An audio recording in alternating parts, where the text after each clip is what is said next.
Emma Watson leaned against the window, gently probing the edge of her coffee cup with her fingertips. In the first-class cabin of a plane just taking off from Dallas International Airport, she watched the morning sun merge into the endless sky. It wasn't surprising to see a famous actress like her on this flight, but she had no idea that this morning would change her life. A journey that started so quietly would soon illuminate the darkest layers within her. The cabin was filled with a soft hum, the clink of seatbelts, the sound of trays being placed, the whisper of laptops opening, and the aroma of the first cups of coffee. Among the passengers, there was a mix. Business people, young travelers, families with children, and a man sitting by the window, lost in thought. What caught Emma's attention was the man's clothing. He was in military uniform, clean-shaven. He had a simple black backpack on his back. He was silent. From the moment he sat down, he seemed to try to avoid drawing attention, sinking into his seat. There was an empty seat next to him, then Emma's seat. As he passed by, their eyes met. The man slightly tilted his head and nodded, but Emma only raised her eyebrows and moved on. Uniforms always reminded her of something from her childhood. She had never questioned it before, but deep inside, there was an unease whenever she saw soldiers. She had learned to suppress it, like everyone else. Soon, the flight attendants began serving drinks. Emma opened her laptop, started flipping through new draft scripts, but the presence of the man beside her kept distracting her. The man pulled out a book and began reading. He was silent. Even the sound of him turning the pages was graceful. But inside Emma, a wave of unease was building up, an unknown anger, a turbulence she couldn't even explain to herself. Maybe it was because of the silent rules she had learned years ago in a small town. It was forbidden to play with a black child. Her father had said that. "They're not like us," he had said.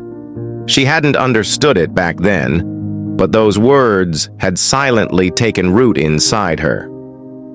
A flight attendant brought coffee to the soldier. Emma watched. Then, without thinking, she asked, "So, is this how they treat you because you're in the military? Free coffee? Comfy seats? We're paying for this, aren't we?" A silence fell over the cabin. The soldier turned his head and looked directly at Emma. He didn't answer. He just smiled. He silently nodded and returned to his book. A passenger in the seat beside them rolled their eyes and another lowered their head. No one said anything, but Emma felt that familiar feeling again. The sense of being justified, but she didn't know why. When the plane landed, everyone rushed toward the exit. The soldier strapped his backpack on and looked at Emma one last time. Without saying a word, he walked away. By the time that morning was over, Emma thought it had been just another ordinary day, until she turned on the news the next morning.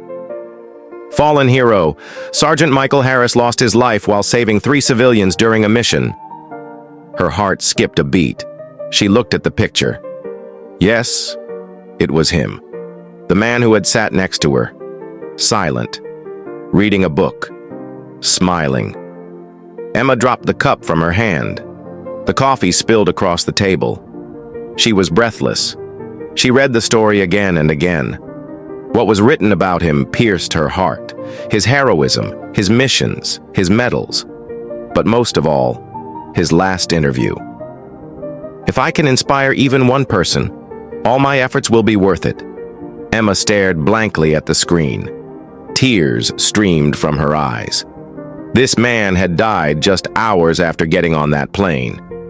And in the last moments she had shared with him, she had treated him with nothing but disdain. Something broke inside her at that moment.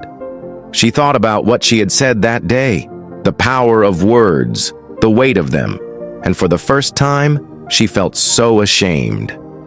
Days passed, but the guilt inside her didn't fade. She researched Sergeant Harris's family. She learned about a memorial service. Without saying a word to anyone, she decided to go. She bought a simple bouquet of flowers. She wore a black dress, simple, unpretentious. When she entered the ceremony hall, it was full. There was silence, but also a sense of respect. Speeches were made. Harris's friends, commanders, childhood friends spoke about him.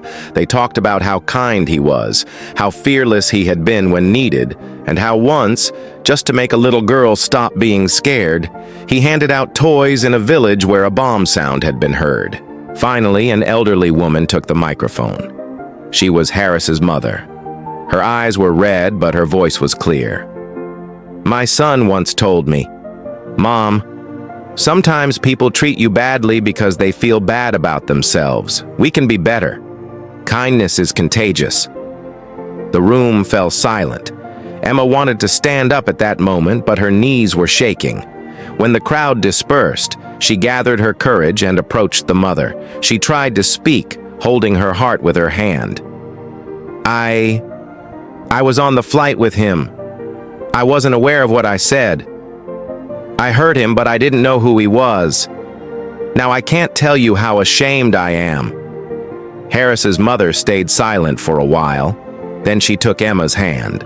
She looked her in the eyes and said, "A sincere apology is the first step to changing a heart."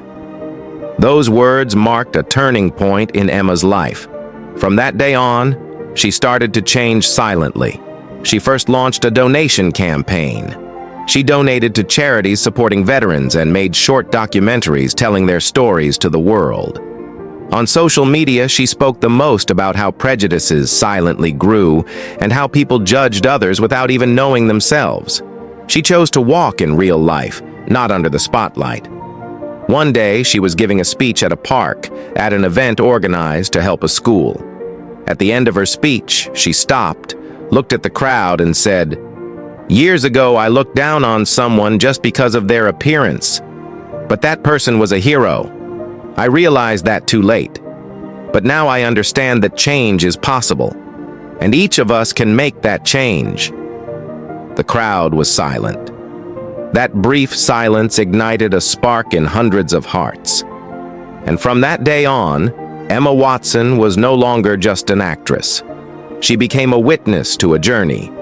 She had broken the chains of her own prejudices, understood how words could hurt, and finally understood a hero, even if it was too late. Now every step she took in her life, silently but determinedly, was in his name. Because some heroes remain silent as long as they are alive. But when they leave an echo that changes the world. And Emma, in that echo, was no longer just a bystander. She was a carrier.